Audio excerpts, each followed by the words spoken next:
नमस्कार, खास खबर देख रहे हैं आप। मैं हूं आपके साथ सपना दीपक बंदेशिया। बुलेटिन का आगाज करते हैं। हरियाणा में नई सरकार बनने के बाद 3 दिन बाद ही मंत्रियों के विभागों का बंटवारा हो गया है। मुख्यमंत्री नायब सिंह सैनी ने गृह और वित्त जैसे महत्वपूर्ण विभागों को अपने पास रखा है, जबकि राव नरवीर सिंह को उद्योग और पर्यावरण समेत कई विभागों को सौंपे गए हैं। वहीं गुरुवार को शपथ ग्रहण समारोह के साथ ही हरियाणा कैबिनेट में संभावित 14 मंत्रियों की घोषणा हुई। मुख्यमंत्री नायब सिंह सैनी ने वित्त, गृह योजना, आबकारी, जनसंचार और भाषा एवं संस्कृति सहित 12 विभागों को कार्यभार अपने पास रखा है। उन्होंने गुरुवार को दूसरी बार हरियाणा के मुख्यमंत्री के रूप में शपथ ली थी। तो वहीं 8 अक्टूबर को हुए चुनाव परिणामों में 90 सीटों वाली विधानसभा में भारतीय जनता पार्टी ने 48 सीटें जीतकर बहुमत प्राप्त किया था। मंत्रियों के विभागों में जो है अनिल विज ने, जो कि अंबाला कैंट से विजय हुए थे, विधायक हैं जो कि पूर्व सरकार में गृह मंत्री थे। उन्हें श्रम, ऊर्जा और परिवहन विभाग भी दिए गए हैं। तो वहीं आरती सिंह राव को स्वास्थ्य, आयुष समेत 3 विभाग सौंपे गए हैं और राव नरवीर सिंह को उद्योग, वन और पर्यावरण विभाग मिले हैं। तो वहीं महिपाल ढांडा को स्कूल शिक्षा का कार्यभार सौंपा गया है। विपुल गोयल को राजस्व, आपदा प्रबंधन, शहरी स्थानीय निकाय और नागरिक उड्डयन विभाग दिए गए हैं। तो वहीं अरविंद शर्मा जेल और सहकारिता विभाग देखेंगे। श्याम सिंह राणा को जो है कृषि और किसान कल्याण विभाग, जबकि कृष्ण कुमार बेदी को सामाजिक न्याय और सशक्तिकरण और SC-BC कल्याण का जिम्मा सौंपा गया है। इसी के साथ साथ अगर बात कर लेते हैं श्रुति चौधरी की, तो श्रुति चौधरी जो है वो महिला और बाल विकास विभाग का कामकाज संभालेंगे।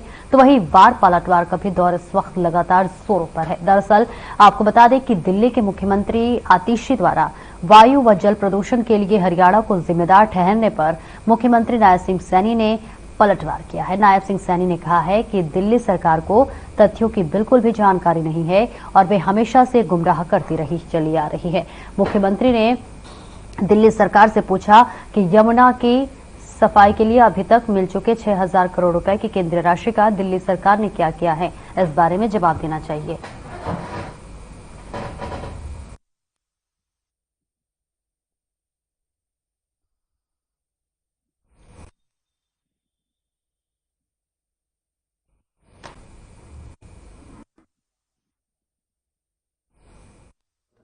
केवल झूठ बोलना और अपनी गलतियों को दोष दूसरों पर मढ़ने की है। दिल्ली सरकार को चलाने वाली आम आदमी पार्टी की यह रीत रही है कि उनको खुद के अलावा हमेशा सब में कमियां नजर आती हैं। हरियाणा से दिल्ली को जो पानी दिया जाता है उसका BOD लगभग 2-3 mg प्रति लीटर होता है। इसके अलावा CLC नहर के जरिए जो पानी दिल्ली को दिया जाता है उसका BOD शून्य के बराबर होता है। लेकिन दिल्ली सरकार यह बताए, मैं ये पूछना चाहता हूं कि दिल्ली बॉर्डर से ओखला तक जो गंदे पानी के 28 नाले यमुना में जाते हैं उसमें प्रदूषण के लिए कौन जिम्मेवार है? दिल्ली की आम आदमी पार्टी की सरकार यह बताए कि केंद्र सरकार से यमुना को साफ करने के लिए यमुना एक्शन प्लान के नाम पर अभी तक 6000 करोड़ रुपए से ज्यादा मिल चुके हैं, जिनमें से 3000 करोड़ उनको केवल पिछले 2 साल में मिले हैं। उस पैसे का दिल्ली सरकार ने क्या किया है? मुझे लगता है कि दूसरों पर इल्जाम लगाना और सरकारी पैसे से अपना शीश महल बनाना, ये दिल्ली की आम आदमी पार्टी की सरकार की रीत बन चुकी है, जिसमें उन्हें खुद के फायदे से अलग जनता के मुद्दे से कोई सरोकार नहीं है। मैं ये कहना चाहता हूं आम आदमी पार्टी की सरकार से, वहां के मुख्यमंत्री जो उन्होंने आरोप लगाए हैं कि पिछले 10 वर्षों में जब इन्होंने ये दिल्ली के अंदर सत्ता के अंदर आए थे तो इस नाम के ऊपर ये सत्ता के अंदर आए थे कि हम यमुना को स्वच्छ करेंगे, साफ करेंगे। केंद्र सरकार ने दिल्ली सरकार को यमुना एक्शन प्लान के तहत इतना पैसा दिया है, उस पैसे का भी ये उपयोग नहीं कर पाए। दूसरों के ऊपर आरोप लगाने का इनका लगातार दोषारोपण चलता रहता है। अपने गिरेबान में जा करके देखें, दूसरे पर आरोप लगाने के बजाय ये सरकार लोगों की अपेक्षाओं के ऊपर काम करने में ये खरा नहीं उतरी। ये तो झूठे बवंडर खड़ी करती है, बवंडर खड़े करके लोगों को गुमराह करने का काम करती है। परंतु अब इनका नकाब उतर चुका है। अब ये लोग इस प्रकार के जो आरोप लगा रहे हैं इनका कोई सरोकार नहीं है, कोई तथ्य नहीं है।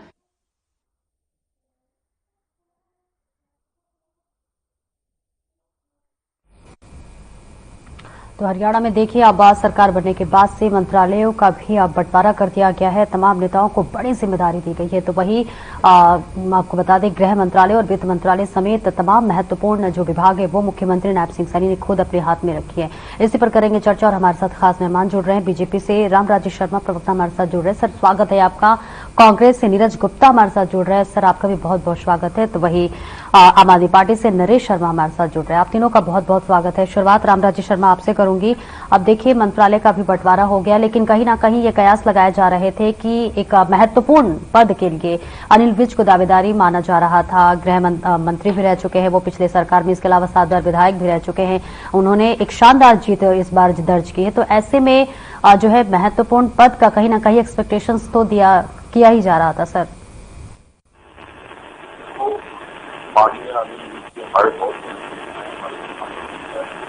और इस तरह से माननीय मुख्यमंत्री द्वारा विभागों का गठन किया गया, मंत्रिमंडल का गठन हुआ, उनके विभागों का बंटवारा हुआ, मैं समझता हूं बहुत ही बढ़िया है। और मैं सभी मंत्रियों को उनके विभाग मिलने पर हार्दिक बधाई देता हूं और माननीय मुख्यमंत्री जी को भी धन्यवाद करता हूं। जिस तरह से उन्होंने विभागों का बंटवारा मंत्रियों के बीच में किया, ये बहुत अच्छा है।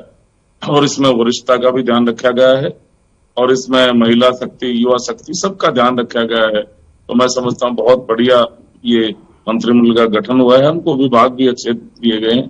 और हमारे यहाँ मैं आपको बताना चाहूंगा, हमारी पार्टी में कोई किंतु परंतु नहीं है। मैंने पहले भी आपके चैनल पर बोला है। और जो मंत्री बने हैं उनमें बहुत खुशी है, जो नहीं बने हैं उनमें भी कोई ऐसा नहीं है। यहाँ तो काम करना है। एक ही लक्ष्य है, प्रदेश का विकास कार्य, जनहित के कार्य करना, जन जन का आशीर्वाद लेना। जिस तरह से प्रदेश की देवतुल्य जनता जनार्दन जो भगवान का रूप है, उन्होंने इतना बड़ा आशीर्वाद माननीय प्रधानमंत्री को दिया। तीसरी बार केंद्र में हमारी सरकार आई और आदरणीय विश्व के सबसे लोकप्रिय और ताकतवर प्रधानमंत्री आदरणीय नरेंद्र मोदी जी तीसरी बार प्रधानमंत्री कुर्सी पर जनता ने बैठाया अपना आशीर्वाद देकर। ऐसे ही हरियाणा में भी जन जन के चेते छत्ती बरादरी के हृदय सम्राट बहुत ही मिलनसार, जो मैं समझता हूं इतने बढ़िया मुख्यमंत्री जो 24 घंटे जनता की सेवा में समर्पित रहते हैं। और वो अक्सर कहते हैं, भाइयों ये मुख्यमंत्री कुर्सी भी थारी है, मैं भी थारा हूं और यू सीएम रेजिडेंस भी थारा है, तेरा तो उसको अर्पण क्या लागे, मेरा सब कुछ थारा है, मैंने थारा आशीर्वाद की जरूरत है। और जनता ने भी दिल खोल कर भरपूर आशीर्वाद दिया है। मैं हाथ जोड़कर देवतुल्य जनता जनार्दन का हार्दिक आभार प्रकट करता हूं। और ऐसे ही जनता की हम सेवा करते रहेंगे और जनता हमारे को आशीर्वाद देती रहेगी। 20-25 साल तक हमारी पार्टी का ऐसे ही शासन चलता रहेगा, क्योंकि जनता जनहित सर्वोपरि हमारे लिए। और हम राष्ट्रवादी जातिवादी नहीं है।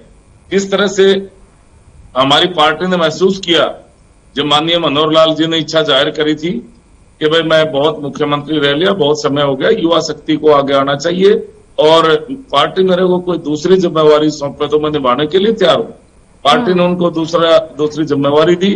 वो ज्यादा मतों से जीत गए, एमपी बने और आज वो केंद्र में मंत्री। उनका प्यार, आशीर्वाद, दुलार हमारे साथ बना हुआ है।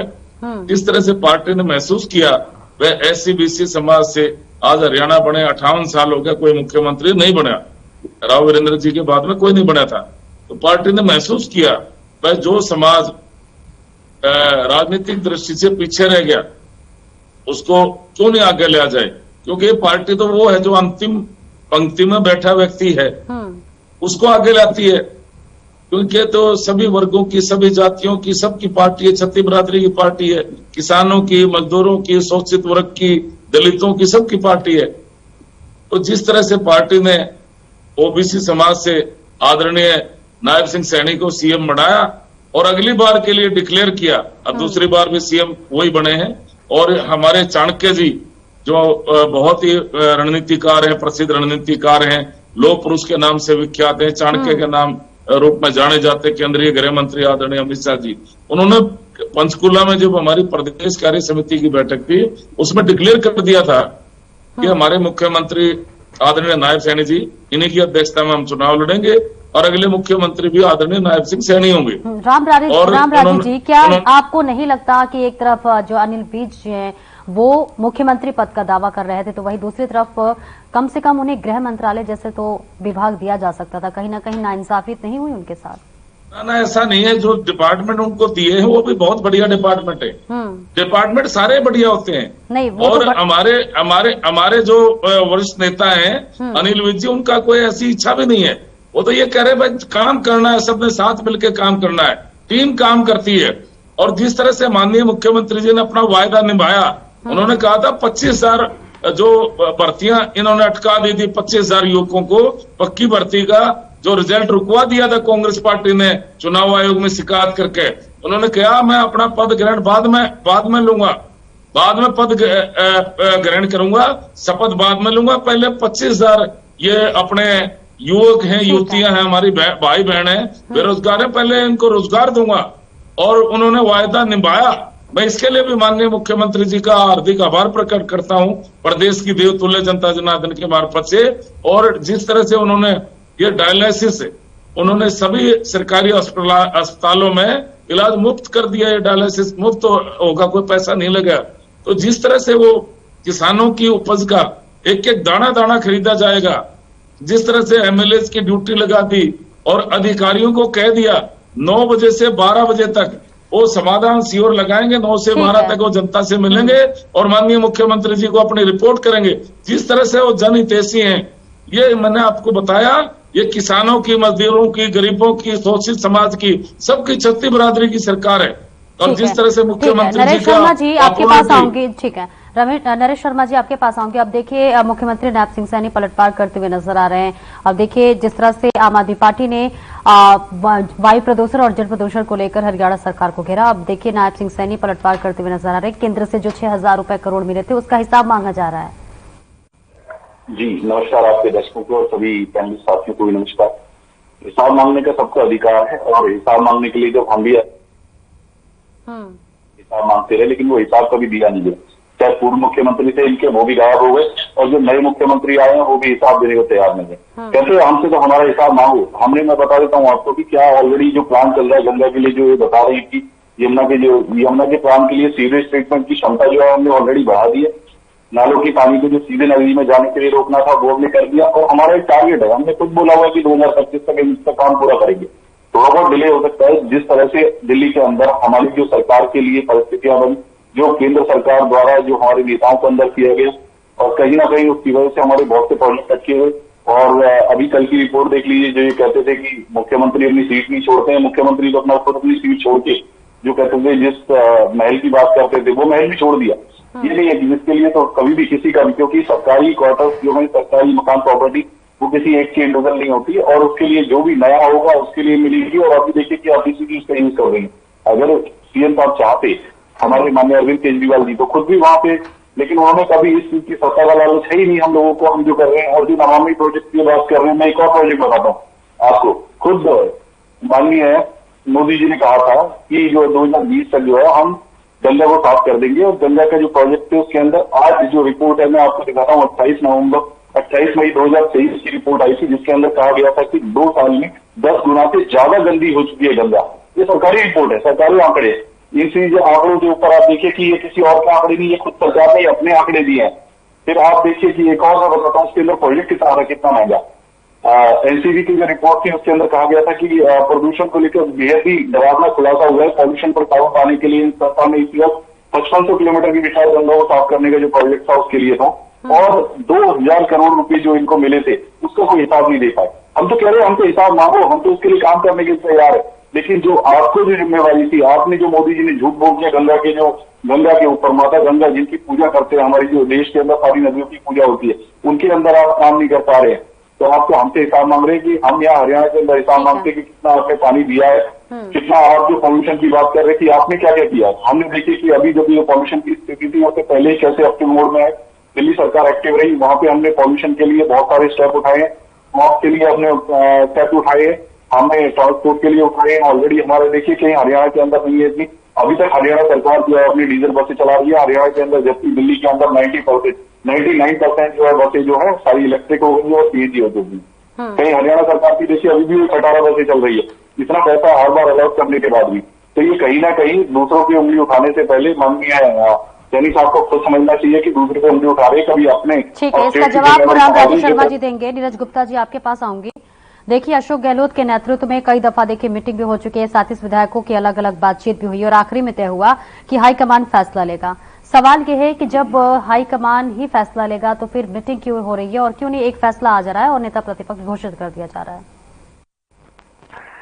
देखिए, बड़े जल्दी प्रदेश सेल्फ लीडर का फैसला हो जाएगा। देखिए, हाईकमान तो आखिरी फैसला ले लेगा, लेकिन विधायकों की राय भी जाननी जरूरी है। जो हमारे ऑब्जर्वर थे अजय माकन जी, बाजवा जी तो और गहलोत जी, पूर्व मुख्यमंत्री अशोक गहलोत के नेतृत्व में जब बैठक हुई, 37 विधायकों से अलग अलग बातें हुई, तो बातचीत तो हो ही गई है, लेकिन फैसला तो यही निकला कि हाईकमान जो है फैसला करेगा। तो फिर बातचीत में क्या रह गया? देखिए, एक से रूबरू बात हुई है, फेस टू फेस बात हुई है, और ये सीक्रेसी रखी गई है। उन्होंने किसका नाम दिया क्या नहीं, सबकी राय उनकी में है, उनकी पर्चियों में है, और वो हाईकमान को दे देंगे। देखिए, हाईकमान जल्दी फैसला कर देगा, आज 1-2 दिन में फैसला आ जाएगा सेल्फ लीडर का। तो सेल्फ लीडर का चुनाव हमारे देखिए हाईकमान के आदेश में होगा। जो हाईकमान होगा, हुड्डा साहब ने बोल दिया, सभी विधायकों ने बोल दिया कि जो हाईकमान करेगा वो सबको मंजूर होगा। इसमें किंतु परंतु वाली कोई बात नहीं है। ठीक है, रामराजू शर्मा जी, अब देखिए नरेश शर्मा जी भी गंगा की सफाई को लेकर सवाल कर रहे थे, जवाब दे दीजिए। तो जिस तरह से ये आरोप लगा रहे, आम आदमी पार्टी की एक आदत है आरोप लगाना। पीछे इन्होंने आरोप लगाया कि हरियाणा हमारे को पानी नहीं दे रहा, और इन्होंने प्रोजेक्ट कराया केजरीवाल जी को हरियाणा का लाल। और मैं कहना चाहता हरियाणा के लाल ने हरियाणा की नाक कटवा दी। जब तेरे ऊपर आरोप लगे थे उसी टाइम तो इस्तीफा दे देता। हरियाणा का आदमी बड़ा स्वाभिमानी आदमी है और बड़ा इज्जतदार है, वो इस तरह से जलील नहीं होता। दूसरी बात, अरे मेरे भाई, तू पार्टी का मुखिया है, तेरी पार्टी का, पंजाब में तेरी पार्टी का शासन है, तेरा मुख्यमंत्री है। पानी देना है पंजाब ने, लेना है हरियाणा ने। अरे हरियाणा के लाल हरियाणा का पानी दिला दे, SYL का पानी दिला दे, चंडीगढ़ में से हमारा हिस्सा दिला दे, भाई पंजाब यूनिवर्सिटी से हमारा हिस्सा दिला दे। और फिर तू जाके झूठ बोलता है दिल्ली में हरियाणा पानी नहीं देता। अरे पंजाब पानी देगा जब तो हम पानी देंगे मेरे भाई। और पंजाब में जाके कहता है एक बूंद पानी नहीं मिलेगा हरियाणा को। अरे झूठे, इतनी बड़ी झूठ मेरे भाई क्यों बोल रहा है? और जिस तरह से इन्होंने वहां पे प्रदूषण का मामला आया अभी, अरे मेरे भाई पहले तो अपना घर तो संभाले। दूसरे को ऊपर आरोप लगाने से पहले अपना घर संभाला जाता है। वहां पे जैसे हमारे मुख्यमंत्री जी को सुना, आपने भी सुना, हमने भी सुना, उन्होंने बहुत बढ़िया बात कही। लगभग 6000 करोड़ के करीब केंद्र सरकार ने इनको पैसा दिया। यमुना में इतने जाग उठ रहे हैं, वो सोशल मीडिया पर दिखा रहे थे। अरे पानी यमुना का है, उसको वैसे भी पवित्र नदी है यमुना, उसमें सफाई करवा और प्रदूषण अपने आप ही नियंत्रण कर। दूसरे के ऊपर आरोप लगाने से पहले अपने गिरेबान में झांकना चाहिए। ये इनके आरोप हैं, वो झूठे हैं, मनगढ़ंत हैं, तथ्यों से परे हैं, ऐसा कुछ नहीं है। और मैं तो ये इनकी पार्टी के प्रवक्ता बैठे हैं, मैं इनको कह रहा हूं, भाई पानी देना किसने है पंजाब ने, लेना किसने है हरियाणा ने। भाई SYL का पानी दिलवा दे, तुम्हारी पार्टी का शासन है वहां पे। हरियाणा के लाल को कह दे चंडीगढ़ में से हमारा हिस्सा दिला दे, पंजाब यूनिवर्सिटी से हमारा हिस्सा दिला दे। ये दोहरा मापदंड छोड़ दो, इसलिए जनता ने इनको नकार दिया। इन्होंने बहुत हाथ पैर मारे थे हरियाणा में, तो हरियाणा की तो जनता देवतुल्य जनता जनार्दन है, भगवान का रूप है। उन्होंने सही निर्णय लिया है। और काट की हंडी इसकी जो कांग्रेस ने चढ़ाई थी, वो भी काट की हंडी चढ़नी थी, चढ़ चुकी थी। इन्होंने झूठ बोल के 5 सीटें ली थी। इन्होंने झूठ बोला था आरक्षण खत्म किया जा रहा है, संविधान बदला जा रहा है, बहनों खाते में 1 लाख आएंगे, 8,500 रुपये महीना आएंगे, खटाखट फटाफट। और झूठे गारंटी कार्ड इन्होंने बांटे थे। बहनें इनके पीछे पीछे दौड़ रही थी, आगे दौड़ रहे थे। तो इसलिए ये भी जनता द्वारा नकारे जा चुके। जनता ने इनको भी नकार दिया, क्योंकि इनकी ठगी की दुकान थी, झूठी दुकान थी इनकी। नाम लिया था मोहब्बत की दुकान, उसमें नफरत का सामान बेचना शुरू कर दिया था। तो जनता ने इनकी वो दुकान बंद कर दी जो झूठ की दुकान थी। और जनता ने बहुत बड़ा आशीर्वाद आदरणीय नायब सैनी जी को दिया है। समय की बहुत कमी, विश्व के सबसे लोकप्रिय प्रधान।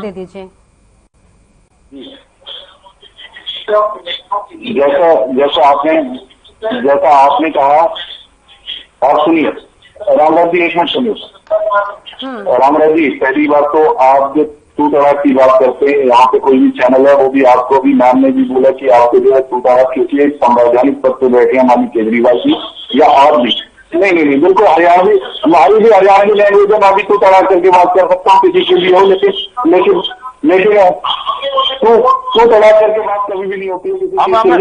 केजरीवाल के बारे में तो कहा है हरियाणा के लाल को हरियाणा का पानी पिलाते, क्या गलत कहा आपने? हमने यही तो कहा है हरियाणा के लाल को हरियाणा का पानी पिलाते, भोजन का पानी पिलाते, छत्तीसगढ़ में रिक्शा दिलाते, पंजाब में रिक्शा दिलाते, मेरा राज्य वहां पर गलत क्या बोलते हैं? आप बताइए ना गलत क्या बोला? मैं गाली देती क्या? मेरे को गाली देती क्या? बताइए गलत क्या बोला? बताइए ना। ठीक है, बताइए क्या गलत बोला? देखिए समय की बहुत कमी है। ठीक है, तो देखिए हरियाणा में अब मंत्रालयों का विभाग का बंटवारा हो गया और देखिए इसी पर चर्चा चल रही थी। आप तीनों का बहुत बहुत शुक्रिया ऐसा जो है चर्चा में जुड़ने के लिए। और अब देखना दिलचस्प होगा कि कांग्रेस किसे अपना नेता प्रतिपक्ष बनाती है, क्योंकि इससे भी लेकर लगातार गहमा गहमी है। फिलहाल इस चर्चा में इतना ही, दीजिए इजाजत, नमस्कार।